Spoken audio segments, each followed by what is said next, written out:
We're going to talk about the change of base rule today. Now, why does the change of base rule exist? Well, a couple of reasons. The laws of logs only work if you have the same bases. So log A plus log B equals log A times B. That only works if all three of those logs are the exact same base as each other. Okay, so what happens if I have expressions I need to deal with that have logarithms with more than one base in them? I want to be able to change that base. So that's one reason.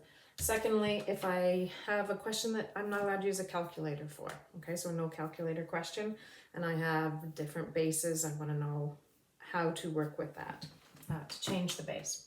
All right, so here's a proof for it. We want the goal of the proof is to express log base A of x in terms of base B. All right, so let y equal log base A of x. Okay, that's what we're starting with.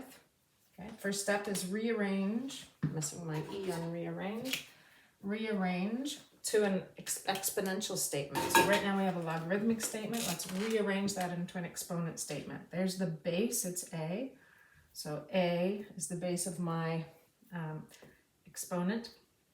The answer is the exponent on an exponential and equals x. The argument becomes the answer for the exponential. Okay, so there, we've rearranged it to an exponential statement. Next step, make each side of the equation an argument of base b.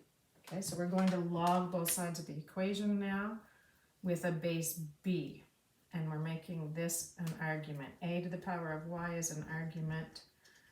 Log base b here, x is an argument. Okay, so what we've done to one side of the equation, we've now done to the other side of the equation. So we can do this.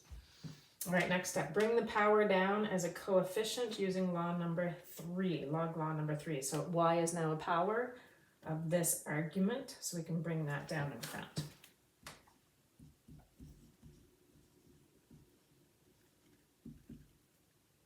Whoa, that's not correct. Not y equals, just bring it down in front as the coefficient. So y log base b of a equals log base b of x.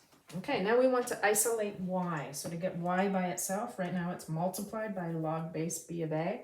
So we need to divide both sides by log base b of a. Okay, over here we end up with just y. And over here, log base b of x divided by log base b of a. So now we've changed that base. We started with base A, and we've changed to base B. Okay, so notice that y is equal to this. Y is also equal to this, which means that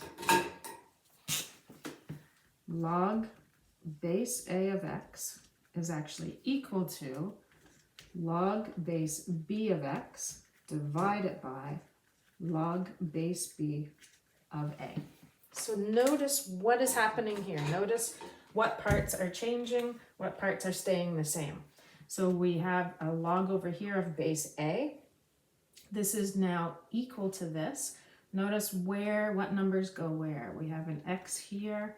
We have a log in the numerator, whatever base we wanted to change it to, as long as these are both the same.